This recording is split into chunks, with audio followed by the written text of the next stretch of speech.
Hello, hello. I'm so honored to be here. Thank you for coming out on this Wednesday evening. I know that it can be difficult to commit your free time to things that feel optional. And thank you especially, thanks to the journalists too. You're my people, but thank you to everyone here who's not a journalist who decided that this was worth your Wednesday evening. I really appreciate it. I'm going to talk for a few minutes and then Adam and I are going to talk together. So I just want to invite you into my headspace on this topic of trust in local news and tell you kind of how I got here and why it matters so much to me. Um, a little more than 10 years ago, I was working in a newsroom at the University of Missouri, where some of you were students, and realizing that some things I had been taking for granted in my career as a journalist were no longer true. Journalists have always gotten a lot of feedback about their work. There have always been people who are excited to critique journalism, and that's always been a part of the process. But it became clear 10 to 15 years ago for me that the faith in the basic integrity of what we were doing, the idea that we intended to tell the truth as journalists, that we did not intend to mislead, that we had the best interest of the community at heart, some real basic things were no longer accepted by a growing percentage of the communities that we aim to serve. And that got in the way of our ability to do our job. And I started to develop a real two-way empathy. Empathy for journalists who thought, gosh, I'm just doing the same thing I've always done. Why is it getting so much harder? And why do people not seem to still believe that I'm here as a public service? What am I supposed to do? I don't know what to do. I guess I'll just keep doing what I've always done and hope that people decide that I'm one of the good guys again. But the other side of the empathy coin for me was empathy for the public as it got increasingly difficult to know what to trust. It is very, very difficult to know what is true and to know in what spirit information is being shared, under what ethical framework or foundation of integrity information is being gathered and produced. So I empathize that journalists feel defensive and frustrated, and I empathize that the public is increasingly overwhelmed and confused. There are a lot of reasons that trust in news is declining. We could name some. That might be fun. It might also be really depressing, but just a few. Like this is not a brand new idea. Fun fact, trust in news peaked in the late 70s, like a few years after Watergate. And it's declined ever since. The foundational reason that it's getting so hard is because of how information is fractured. The more places you can go for information, the harder it is to trust any one source of information. And the easier it is to find information that confirms your worldview, the easier it is to blow off and disregard any information that challenges your worldview. So that's part of it. AI is not making it easier to tell what is true. Accusations of political bias, sometimes fair accusations of political bias, accusations of corporate influence on the news and money driving news decisions, sometimes fair. I remind journalists all the time that any complaint or accusation you have about journalism, I can find examples of where that's true, where that complaint is warranted. So the job of journalists is not to defend all of the media. That would be impossible and not actually accurate. Instead, it's to say, here is how mission-driven, responsible journalism is supposed to work. Here's what it looks like when done well. Here is how I or my colleagues and I, or newsrooms like mine and I, are working hard to be worthy of your trust. The part of the declining trust in news is, of course, a campaign to sow distrust in news. And that is also not new. That goes back to like the Nixon days, probably before. Long history of people realizing that weaponizing distrust in information is an effective strategy. But in this world we live in, it's not enough to say something's true or even to call something a fact check, because I can probably find a headline also labeled fact check that says the opposite thing. It is genuinely very, very difficult. I am better than average at figuring out what's true. And sometimes I also struggle. It's not simple, right? So the public is feeling overwhelmed, and that is understandable.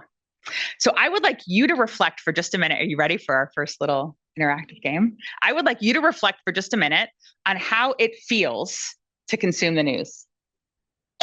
How do you typically feel after a session with the news. I don't mean about the topic that you're consuming information about. I mean about the experience of consuming information.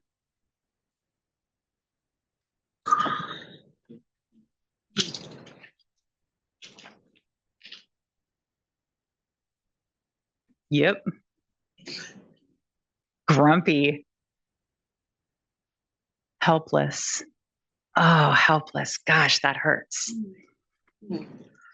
Frustrated, sad, tired, anxious, ignorant. Oh, wow. That hits hard. Thank you for whoever typed that. Wow. Okay. Well, we'll just leave those up for a minute. You know what I do is sometimes I ask journalists how they want people to feel after consuming the news. They choose different adjectives, my friends. They say things like empowered, prepared, informed, equipped, interested, curious, empathetic. It's a different list. It's so interesting to me that it's really easy to forget that of all the types of information that are out there, those of us who are working hard to equip communities to navigate their shared lives, to build empathy rather than polarization, to build curiosity, are up against a media ecosystem that is doing the opposite, that is having the opposite effect.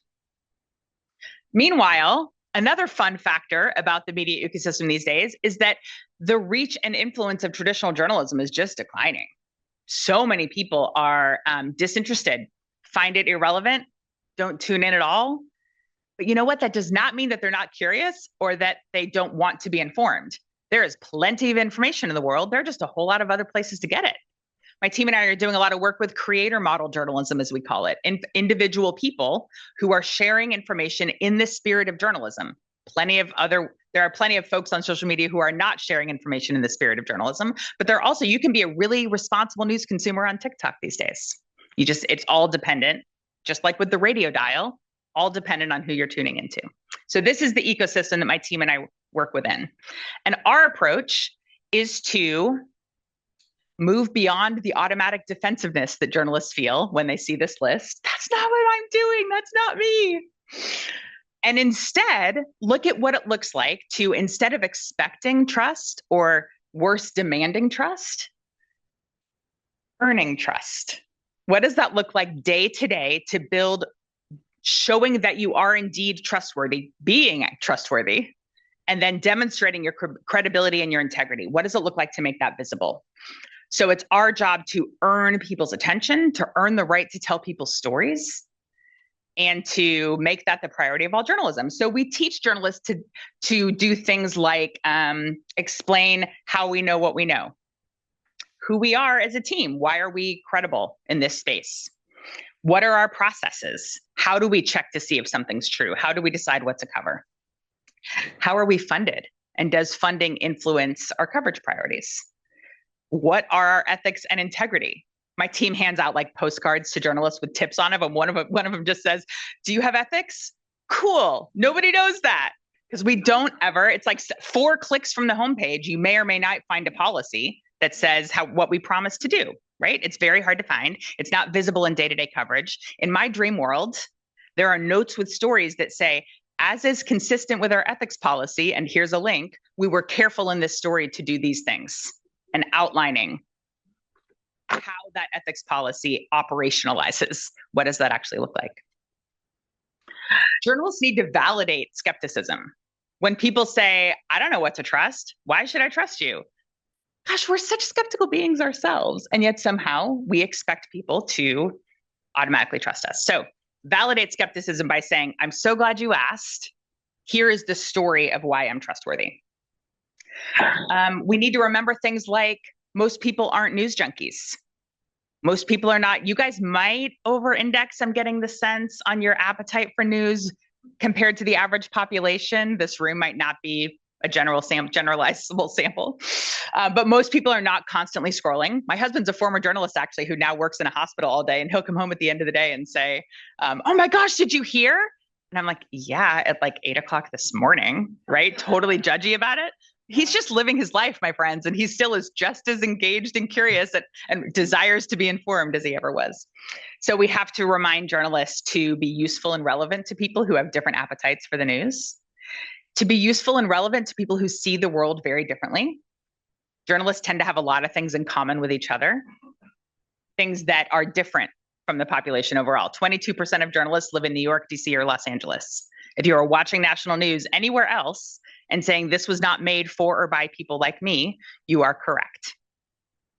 When it comes to things like how white newsrooms are, how educated newsrooms are, how secular newsrooms are, how liberal newsrooms are, how urban newsrooms are, there is a lot that we do not have in common typically with the communities we serve.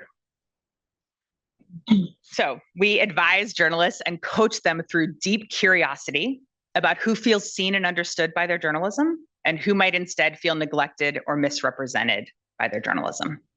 And we should learn as much as we can about where we're falling short and who we're reaching. Because if we see ourselves as the public service, that's a really nice thing to say, but we serve the public we actually have, not the public we wish we had. So we are only an effective public service to the people we are actively reaching. So we can no longer rely on brand awareness. The whole idea of like, the feeling my mom has when she watches the Today Show every morning and then sticks around for the local NBC news.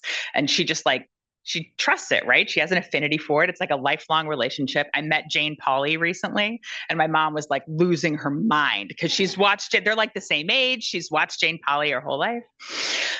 But most people younger than my mother have decreasing relationships to brands of journalism. So the way that we would expect that we can show up and say, oh, I'm from the newspaper, from the radio station, like that's just, sometimes that's a net negative these days. People would prefer to get information from a more independent source. That feels more authoritative. You want a friend on social media to help you make sense of the news. There's some really wonderful journalists who do this, who have built a business around more analysis and contextualizing, speaking more bluntly, injecting more analysis, sometimes more opinion than a traditional journalist would. But you know what? That's comforting. That can feel really good. The same way that my friends show up to my house for book club and say, Joy, I got to tell you, I just can't with the news anymore. And they're sort of apologizing to me personally, like it's an offense to me. And then they say, can you just please help me understand what's happening? And I am their news source in that moment because it's my job to know. So another thing we have found a lot in our work, and I would be curious to see if this feels true to you guys, is that not everybody understands what makes journalism different from other kinds of information. We were involved in some research recently, statewide research across Oklahoma, which is where I went to high school and college. And in this research, scholars were asking people in smaller towns around the state how well served they feel by local news, what kind of news they consume, that kind of thing.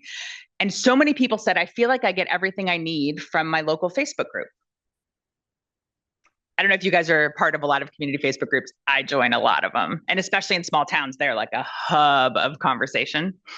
And you know what? Sometimes they might get what they need from a local Facebook group.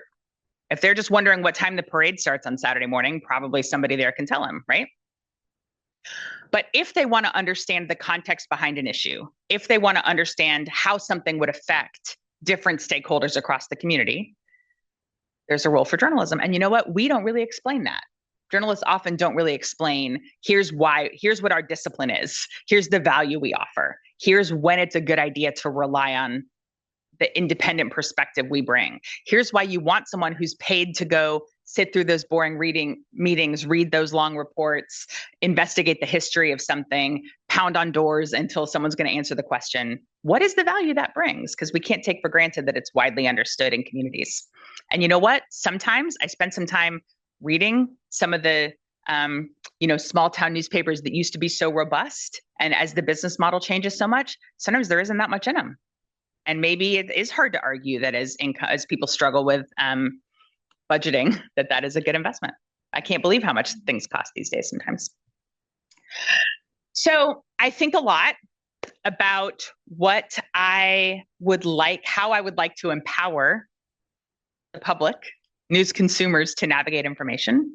I have a wish list for sort of you think about the supply and demand side of journalism. I have a wish list for the demand side. I wish that people would check sources more carefully, read something before passing it along, right? I wish that people would understand what I say to my kids as they were starting to consume news. I have two college age kids, and I was constantly, they would send me links to something like YouTube. Typically, it's YouTube, right? And I am often saying, is the goal of this person to inform you, or to entertain you, or to persuade you? I wish that people would ask more critical questions about the mission behind information, and how it's funded and what the incentive structure is for that information. I wish that when we all got our outrage buttons pushed really effectively, that we would breathe and question if the goal was to make us outraged, or if we are just outraged by the information that was presented in a more even-handed way. I think outrage can feel really comforting. And I can feel seen sometimes when people push my outrage button. But I wish that we would all think, gosh, is there anything I might be missing here? Is there any reason this might be wrong? I think that would be just a real step forward for society if we all could do that a little bit more. But there are a lot of bright spots that make me hopeful. There are a lot of journalists who care very deeply still about their communities. That has not changed. There are fewer of them than there used to be, fewer news outlets than there used to be. But there are a lot of exciting new ways people are practicing journalism through new outlets or just individually.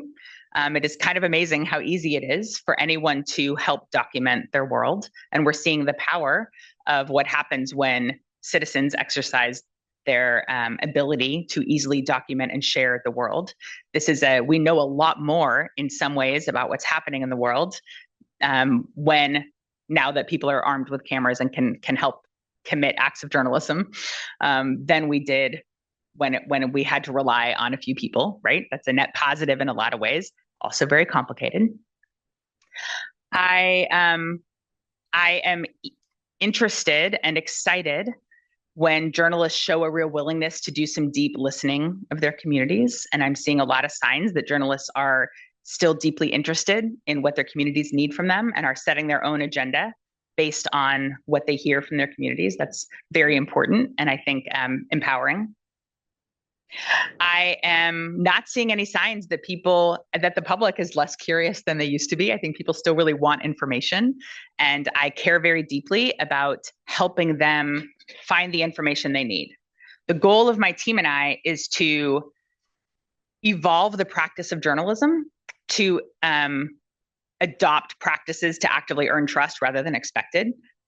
But my goal is not just to change journalism. My goal is for the public to be better served by information. My goal is for everyone to be able to access the information they need. And the way that my team and I do that is through training of journalism and evolving the practices of journalism. So I think that's good. I think I'll pause there because I'm really excited to talk to Adam. So we're just going to talk for about 20, 25 minutes and then open up for questions. And first, can I just say thanks again to Regina and Andrew and Joy for getting us here already. Thanks very much. I want to start by asking you about this distinction. We've been talking a lot about trust, the word trust. If we were doing another word cloud, the word trust keeps coming up. And I've been thinking as we've been responding to your questions about information on one hand and feeling on the other. So let me start by asking you, when you say trust, what do you mean? Yeah, that's such an important distinction because some of the research I've relied on differentiates between cognitive trust and emotional trust. So cognitive trust is like the list of why you're trustworthy. Here are my policies, here are my facts, here's my resume. None of that matters without emotional trust.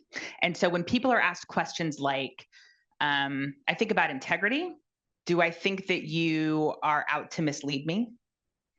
And when I think about benevolence, that's another word that comes up in emotional trust language, societal benevolence and individual benevolence. Do I think that you care about the impact of your work on me personally? And do I think that you care about the impact of your work on society? The numbers are going the wrong direction. And so I think about, do I believe that what you're telling me is true? and that you are doing it with positive intentions. Because if I don't think those things are true, then I don't care that you call something a fact check. I don't care that you have a good resume. I don't care how long you've been in business. I'm just going to blow you off. Your example of your mother and Jane Pauley. Yeah. Oh, she'll be thrilled that I talked about her. It felt relational. Uh-huh. And it made me think about what it feels like when any of us walk into a room. That is, there are certain people in a room that we might trust just when we walk in the room. Mm-hmm. And sometimes that has to do with similarity or recognition more than anything else. It feels very far from something like truth. Yes.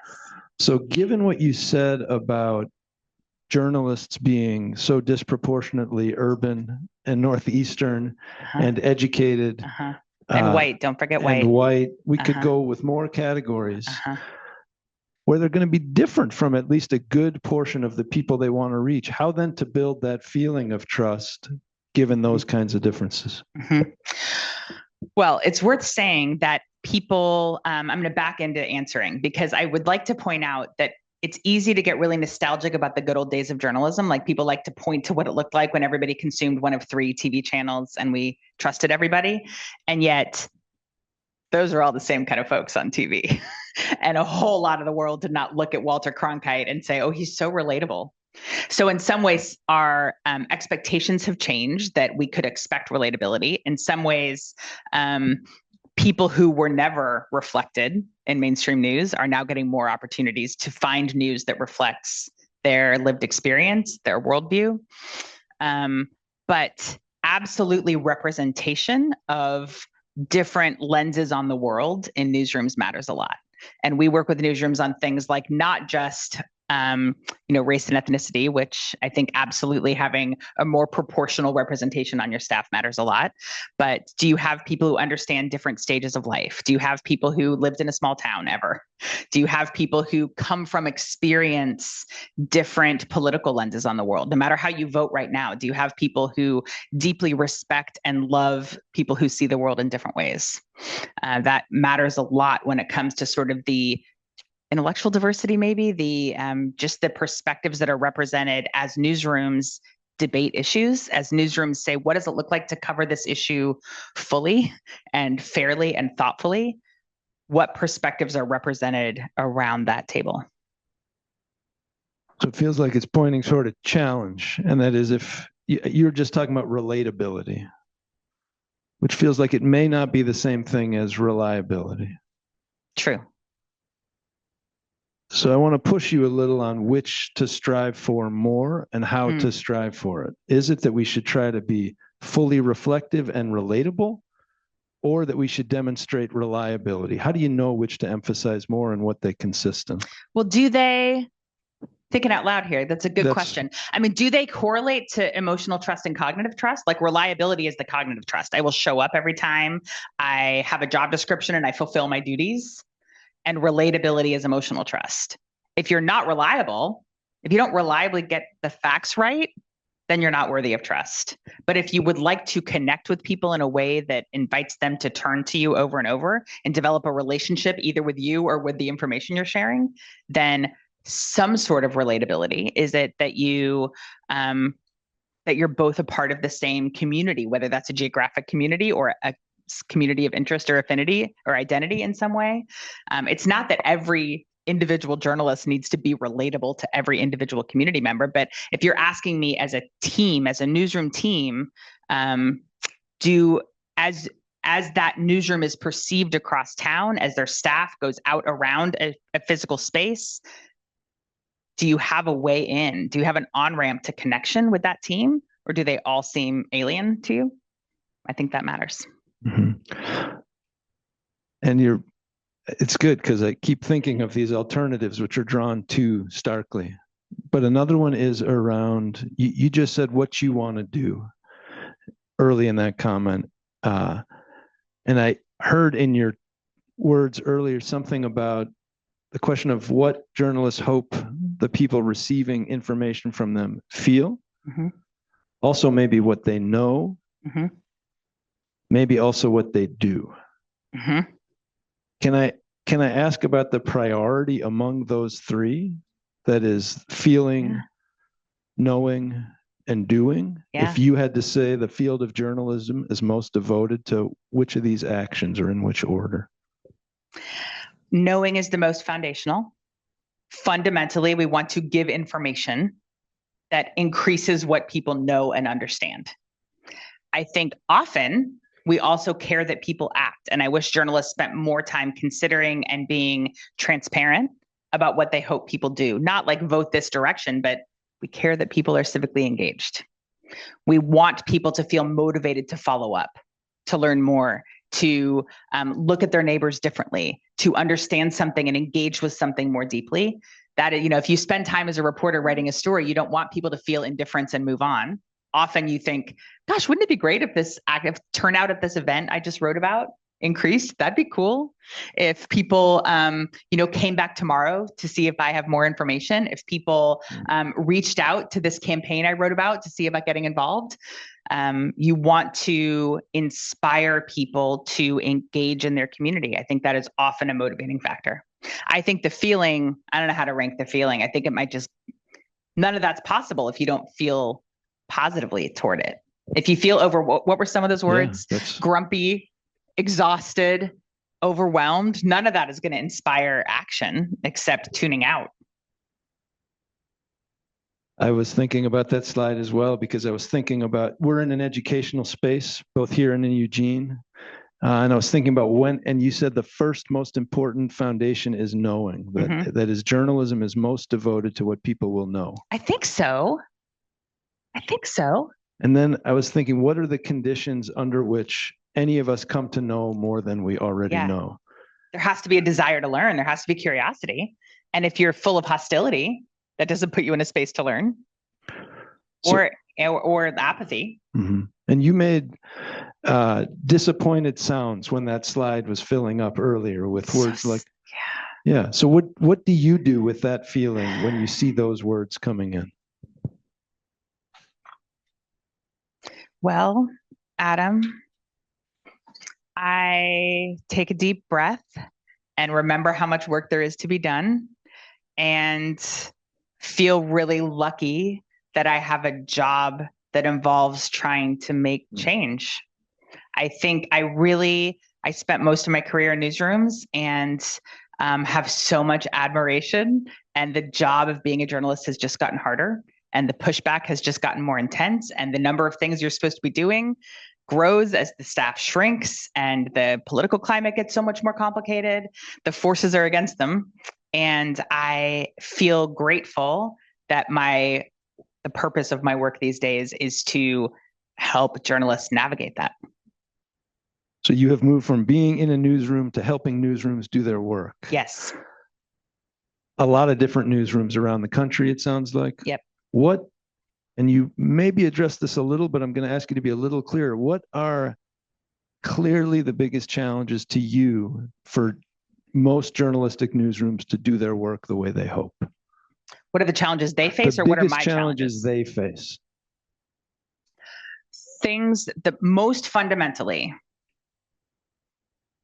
journalists would say that they are doing, that the mission of their work has been the same for a long time, and that they are not, that more of the people they aim to serve, more of the public, doesn't understand what gives their work credibility and why it matters. And so there's like this, there are just all these obstacles and hurdles to trust where we used to take it for granted. And there are a lot of newsrooms have not often developed the muscle to overcome those obstacles. So things like pointing to your ethics policy. Newsrooms didn't used to post their ethics policy. You couldn't find it anywhere. It was in the staff employee manual, right? So the fact that now we have websites and they're expected usually to be posted on your website, and now you're going to get emails and comments from people asking questions about it and that sort of thing, that's all gotten more complicated. But the idea that journalists would day to day be saying not just, here is a well-sourced, fact-checked story, but here's what good sourcing looks like. Here's why we trusted these sources and not these sources. Here's why we did this story. Here's how we made sure it was accurate. Here's all the layers of process that this went through. Here's the credibility of the staff member who's behind it. We know from research that all of those things help the public make sense of it. That when you include information about how and why a story was done, people trust it more. That if reporters say more about who they are and why they're doing the story and how they did a story, that matters. All of that takes more time. And remember, I was just talking about how much less time journalists have than they used to. So I just would like to point out that what I'm describing is journalism at its best, journalism when it's done well. I fully recognize and really encourage journalists to grapple with how often it is not done well, how often we fall short of what we aim to do, how often we miss things that are really important, how often we reflect some views and leave other views out. And also that every complaint about journalism, we can find examples of where it's valid. So the main challenge that I heard you talk about there was around credibility. Yeah. And so I'm wondering about other challenges that you either refer to or I think we hear challenges like money. Yeah. Or sure, we could talk about that. AI. Yeah. Or more sorting among populations and views. I wonder where those stand as we try to do a fuller job of telling the challenges. Yeah, I mean, financially, it's huge. Newspapers close is like 2.5 newspapers close on average every week in this country. There are fewer jobs for journalists. The business model for journalism collapsed, and the communities have far fewer journalists per capita than they used to. The way that journalists sustain their business model has just gotten more and more complicated, and journalists all have to be thinking about how to stay in business and how to keep their jobs. AI for sure my team and I are doing a lot of research about AI and how journalists use it and how their ethics policies around using it and disclosing it. And there's a lot of ways that it can help make journalism more efficient and power journalism that wouldn't otherwise have been possible. I mean, a Pulitzer winner last year used AI on some really deep data analysis, and it was really effective and ethically used. But it also makes it way harder to tell what was done by a human and what wasn't, and what is real and what isn't. So that example just makes me want to ask about a couple other examples you could point to, specific examples where you see credibility being built in the ways that you most hope to see, whether you have a couple places you could point us to show what it looks like in practice. Yeah. So one of my favorite things for newsrooms to do is to develop a habit around talking to people who they're not reaching and spending time saying, what do journalists get wrong about you or people in your life? What is not being covered? What do you wish got more attention in town? And building a seat at the decision-making table in newsrooms for the voices of people who are not feeling well served by journalism. Another thing I love to see newsrooms do is routinely answer questions that they're getting from the communities and turning accusations into information they could share. So if you have people saying, you're only covering this story because it's going to make you a lot of money, instead of blowing it off, say, oh, people don't know how we decide what to cover. Oh, people don't know how we make our money.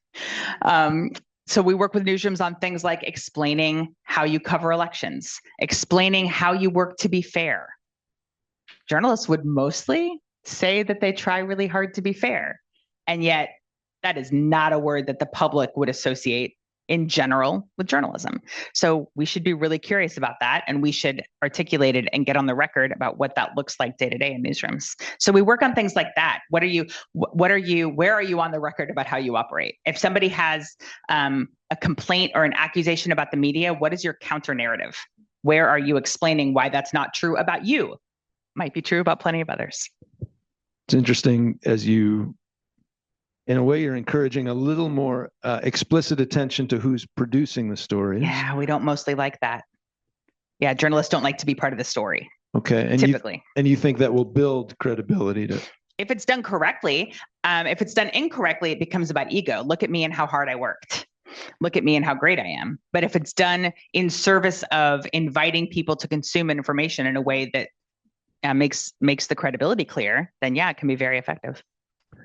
And that emphasis on who's producing the story, I guess, is moving me to ask you about not what the news is for, but who it's for. How Mm. clear do you feel like journalists ought to be, media producers ought to be about who they're comfortable reaching and who they're not comfortable reaching? In what way? What Well, fault lines do you have in mind? I think I'm thinking about limited resources Hmm. and I relatability see. and prioritizing Yeah. who is the news for. Well, I have to say that if we invented the news today, it would not be a publication trying to reach an entire geographic area. That's Yeah. not practical. We're going to do the school lunch menus and the sports scores Yeah. and the investigation into accountability. And that's just not how it would operate. So I really enjoy working with startups who have a more niche focus. Like, here is who we are serving, and we can draw a line around who we're serving. That is empowering. It gives you, it lets you be laser focused about public service on a community you actually understand. And it frees you from trying to be all things to all people. Are there any examples of that where you can point to the community, whether it's either geographic or some other kind of community where you think, yeah, that's the kind of thing I'm talking about? Yeah, I mean, there are a lot of good ones that do topical coverage. Like, we're going to focus in on education, and we're going to cover education better than anyone else. Still geographic for sure. Neighborhood news, like, boy, do we know this neighborhood, and we are the experts on this. There are a lot of publications that serve communities in the long, beautiful tradition of the Black press that it can sometimes take a more advocacy role for the community, but is very much about rooted in a specific perspective and lens, and empowering and speaking for a community that has gone underserved. And there are a lot of really wonderful, and paying a lot of attention. There's a great immigrant serving publication. I have a lot of family in Minneapolis these days, and there's a wonderful publication there called the Sahan Journal that is immigrant focused, and they are just doing astounding coverage. And they are freed from needing to they represent specific voices and tell specific stories, and are rooted in service to a specific community that frees them from some of the pressure of feeling accurate to everybody. It's not their job to feel accurate to everybody. Those are really helpful examples. Thank you. I've been asking you to look out, and now I'm going to just ask you about you for a minute. You said your husband, when he comes home, sometimes will say, "Did you hear this?" And you say, "I heard this 8 hours ago." I get all judgy about it. Yeah. Where were you hearing it from for the previous 8 hours? Where do you get your news? Too many places. I mean, I allow push alerts on my phone. From where? Who's pushing your phone? Oh, well, okay, I see we're getting specific. So, I tune into a lot of the big national news outlets, the New York Times and the Washington Post and the Wall Street Journal. I get CNN headlines sometimes. I have a few right-leaning outlets that I really trust for analysis and context. The Bulwark is really great. The Dispatch is really great, that I trust to help me see things more broadly across the political aisle. I have lot of local news. I really so much believe in the power of local news. So there's a new nonprofit investigative startup in Sarasota, Florida, where I live, that I tune into, along with the Gannett newspaper there that I worked at a million years ago. I don't watch a lot of video. I'm not a video person like legacy TV, but I follow a lot of individual journalists on social media and newsletters. A lot of individual journalists who are reporting on topics they know deeply, adding context and analysis, and trying really hard to understand the appeal of that. And I'm feeling the appeal of it. It's really, there's a really wonderful former CNN journalist named Jessica Yellen. She's got a channel called News Not Noise and a Substack, and it's just great. And she talks through as if she's talking to her group of friends, as if she's talking to her book club. She's like, here's what's happening. No, this is not normal. Take a deep breath. This is hard. Walk away if you need to. Here's my dog. Let's cleanse our palates a little bit. Now, the next thing I'm going to tell you, I need you to understand, I've never seen it happen this way before. I've been covering this for 20 years. She's just talking you through the news. She doesn't talk down to you, but she helps you understand it. And I think there's a real, people are really responding to that kind of information. Maybe just one more, maybe two, as we go to Q&A. As a kid in your home. Yeah. Where did news come from? Oh, yeah, newspapers for sure. Do you remember I was in which ones? Tulsa, Oklahoma, and there used to be 2 newspapers in Tulsa, as in so many towns. The Tulsa Tribune, which is no longer there, is the one we got at our house. The Tulsa World is still there, and I do some work with them sometimes. And as a kid, were you engaging with the Tulsa Tribune? I mean, it was present. It was present. My parents valued being informed. I don't know that I sat and read it. And I didn't get the journalism bug until college. I wasn't like on my middle school and high school paper or anything. We didn't watch a lot of TV though. Oh, you know what I remember? You want to know how old I am? I remember the first Iraq War. And I remember the Clarence Thomas hearings. And I later interviewed Anita Hill when she was a professor at the University of Oklahoma. That was exciting. And what gave you the journalism bug in college? The craft of journalism gave me the bug. I was in like a mass comm class, and the editor of the student paper came in and said, "We're hiring for jobs at the student paper. We pay a little money. And one of the jobs is this thing called a copy editor. And if you find a lot of mistakes in the paper, you could get a job as a copy editor." So I circled all the mistakes I found in the paper and took it into his office. We were later in each other's weddings, so that worked out okay. And so I'm going to open a Q&A with, as if I was going to one very last short thing, which is if I was holding up a QR code and the question was one thing you hope for from the journalism work you're doing, what would that be for you? I would hope that the ways that my team and I influence journalism makes it easier for people to tell what is trustworthy. Okay. Thank you. As we shift to questions, can we just say a preliminary big thanks to Joy?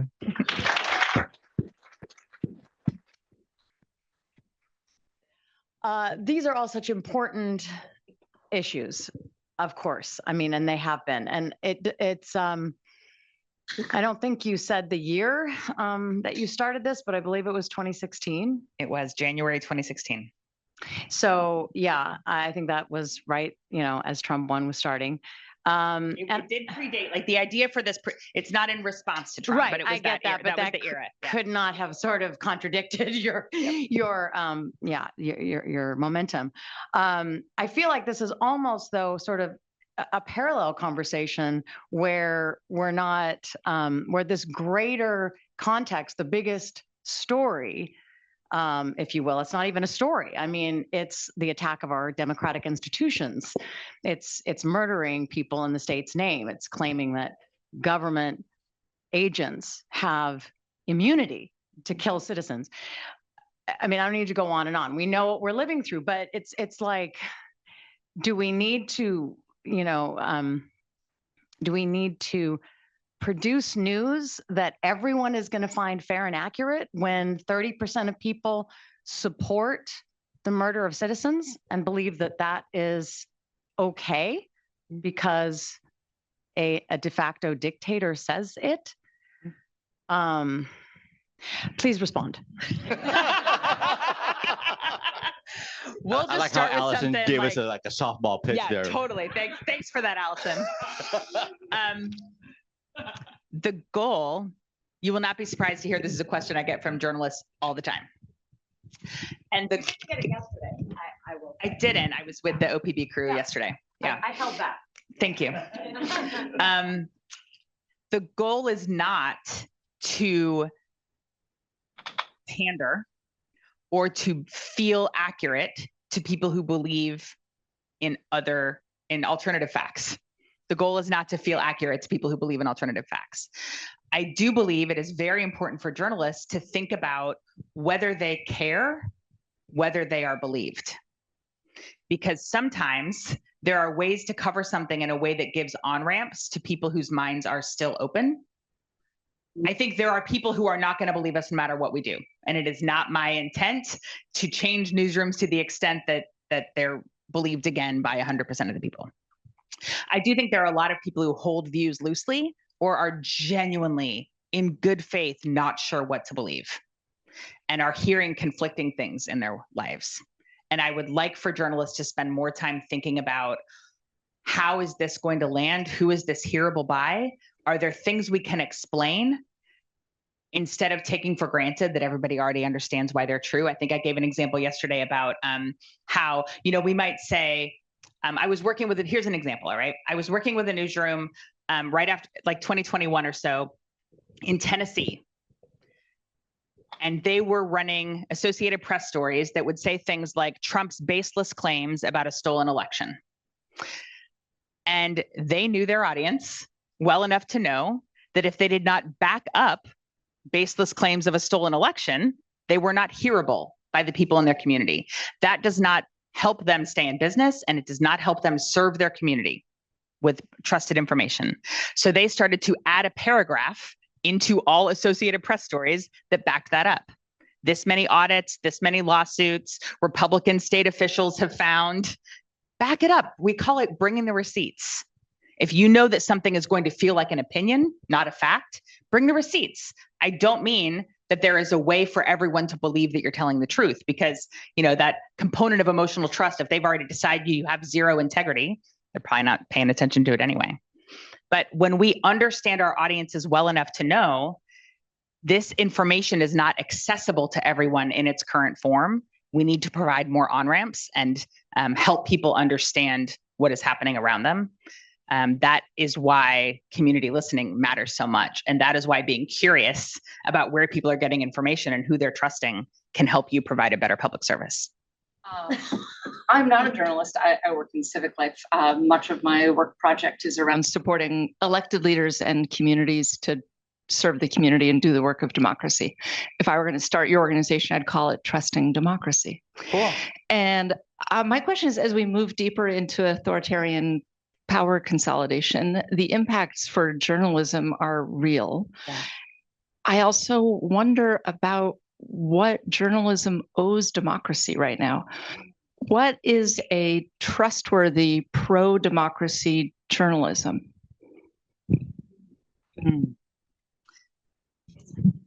Well, I will say that I see that a few different ways.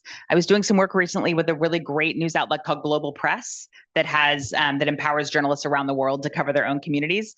And they actually were really encouraging me not to use language of pro-democracy and pretend that democracy is always the right answer or always works for everybody, because democracy is not without its flaws and it's not always the answer necessarily. I don't know that being, I think supporting our democracy and acknowledging our role in our democracy is consistent with the mission of journalism. I see that as different from being pro-democracy. I don't know if I'm saying that in a way that will make sense. I think that we live in a society where the functioning of democracy is a core struggle and it is under attack.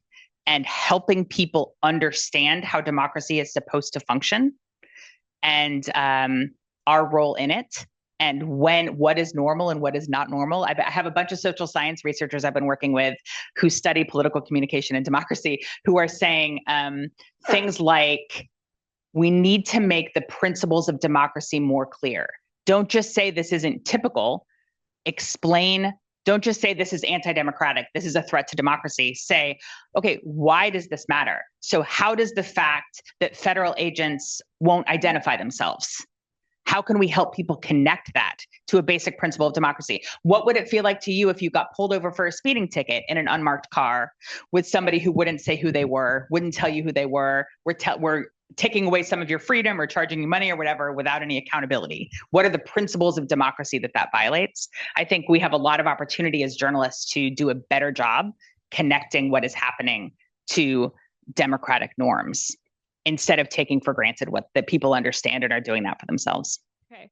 You talked about relatability and that it's crucial to building, relationship and trust with your audience.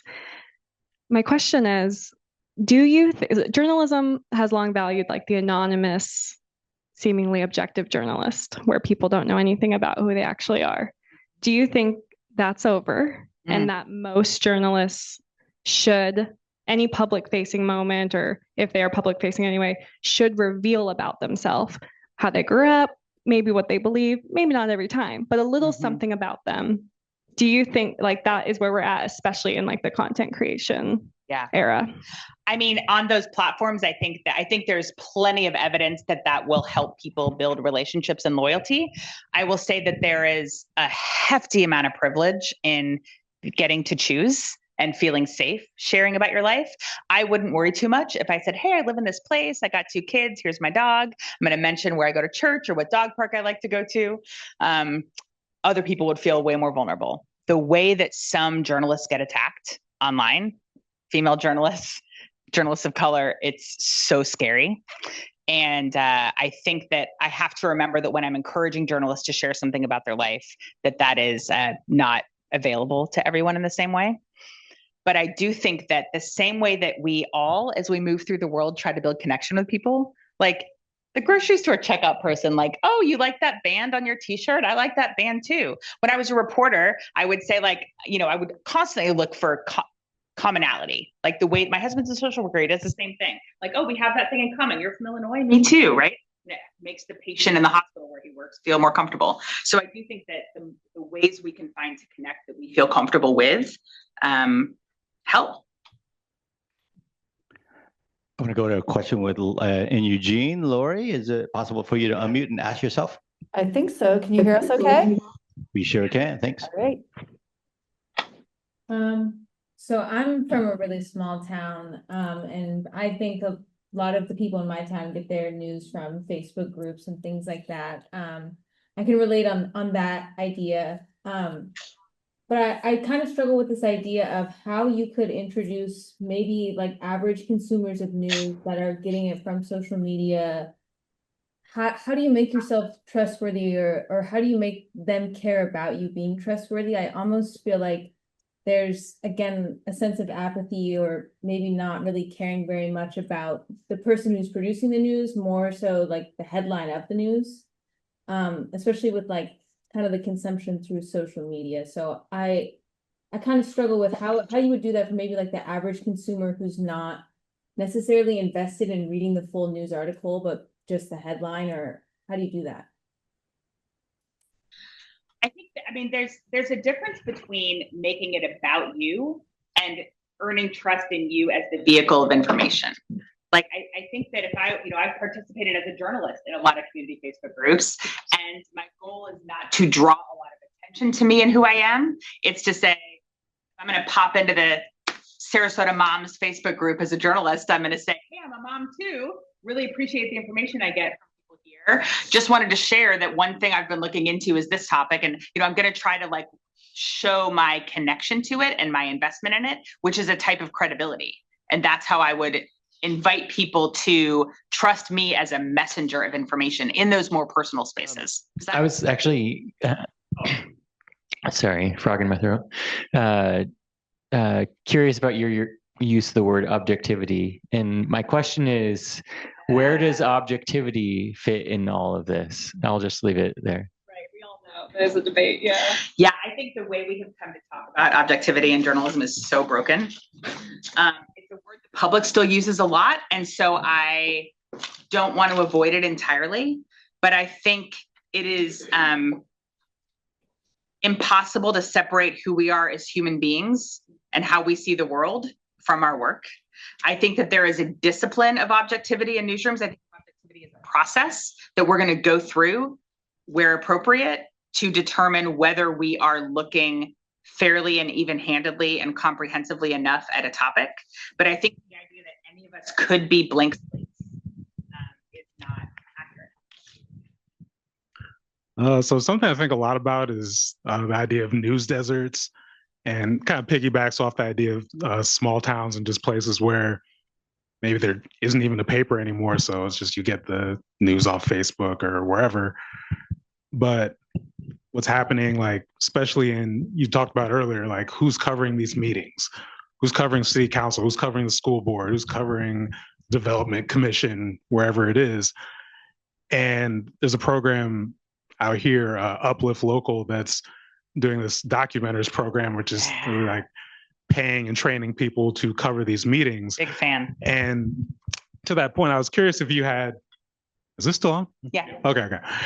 If you had like any examples of, it's like funding models specifically that are exciting you to do this important work, and to do, whether it's, again, like covering local meetings, but also like doing journalism from a lens of like really emphasizing and building trust, because it always comes back to what's paying for it. Yeah, it definitely comes back. I mean, one of the earliest lessons journalists are taught is follow the money. And yet we don't really invite questions about where our money comes from, right? Automatic defensiveness. Don't look at me. Trust me automatically. Trust me, I'm a journalist. I think that, the name of the game in business models these days is diversification. And I think we're not going back to an era where there was one line of funding, like advertising, that took care of the business side of the news business. I think I'm encouraged by community support. I'm encouraged when communities invest. And so that is partly like memberships and donations.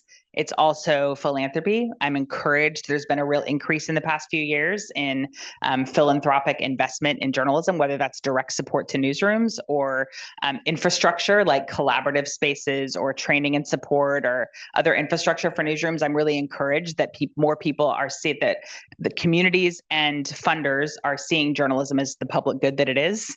I'm encouraged by efforts for public support for journalism through state legislatures. There are a variety of ways that's looking. I know there are efforts in Oregon with a bill working its way through now. And I just think that we have to be treating this as a community problem. Journalism is vital for the health of local communities.